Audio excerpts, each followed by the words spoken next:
there are largely two things that we really wanted to do with this game. And the first thing is that with the action element in the Nioh series, we've always evolved the action with each iteration of the game. So that's something we also wanted to definitely continue with this game as well. And what we decided to do was to implement or to add the ninja style as well, in addition to the samurai style of the film. So we wanted to create something that had a completely different feel and as well as visually looks quite distinct. Players can play the game sticking to just one single style, or they can go throughout the game and using the style change to switch between ninja and samurai throughout, even during boss battles. So that's something that we wanted to do, and I think we've done it very well for this game as well. And the second element would be is that we really wanted to give a lot more freedom to the aspect of exploration. So we wanted to incorporate the open field for this game. And so while we are retaining the mission-based element and as well as sort of the sense of tension and being able to strategic elements, I think by incorporating the open field, we're giving a lot more opportunity and a lot more freedom as to what players can do. So while we're retaining the sort of sense of tension as well as how dense the way that the missions are, we're also giving players the options to really have a lot of freedom into how they want to go and approach things. So for example, if there's a boss that you are challenging and you're having trouble defeating that boss, you can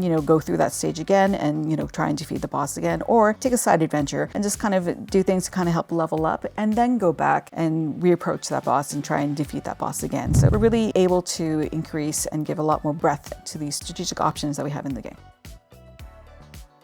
So with the open field, incorporating it as an element to be able to have a lot more freedom in terms of the strategic elements of it. And so, we came up with the idea of the open field first. And then, but just to go beyond that then, for the players to be able to enjoy and having that motivation to also be able to explore throughout the field as well, we felt that we needed some change something changing in the field as well. So from that, then we decided on the idea of time travel. So that's where the time travel idea came into place. And so within time travel, each of the various eras will have, different characters that you would be meeting.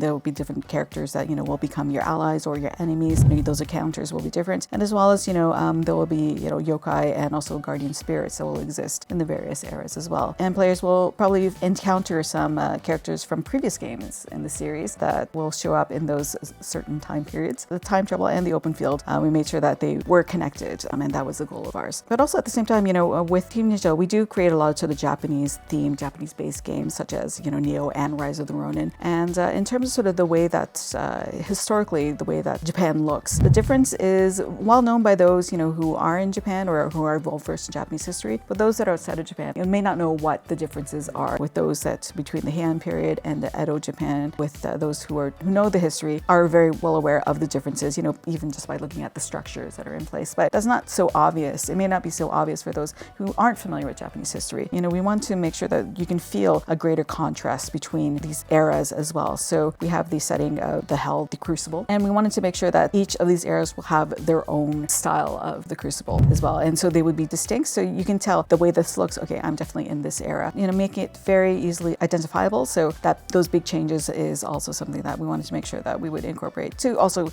make the fields different between the various eras.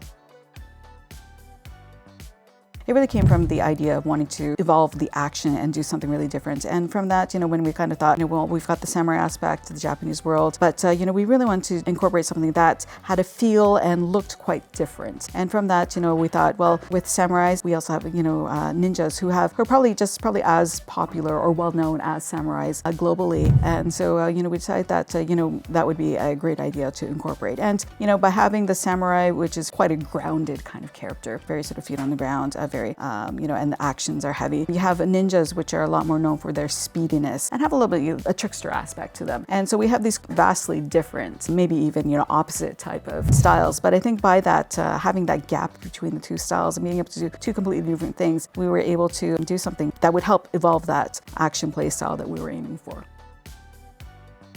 I think since even Nioh 1, I think we've been able to give players a lot of options and elements that they can use within the game, whether it's from the actions and as well as the types of weapons, being able to use Omyo magic and things like that. I think we've been able to provide all of these various options so that also creates a variety of action within the game that players can have. It's something that we wanted to give players all that option. And whether they decide to use it or not, we made an option that you don't have to be able to, master or even use all of them. So just being able to just give them the options is something that we want to do. And even with equipment, in itself, whether you, go actively obtain them or you get them randomly, and how you decide you want to strengthen your character, grow the character. I think we've been able to create various layers, many layers of actions that players can pick and choose from. And I think it is a definitive feature of the series as well. So I think it's something that, we do sort of want to make sure that we have that option available. And I think with the alpha demo that we released for Nioh 3 back in May, we actually simplified the way that you can do things with some of the elements as well. A lot of people have the option to really choose from what they want, instead of just sort of automate also some of the things as well. But to kind of use a car analogy, you have the manual or automatic option. Yes, include the automatic option, but also include manual, because I want to,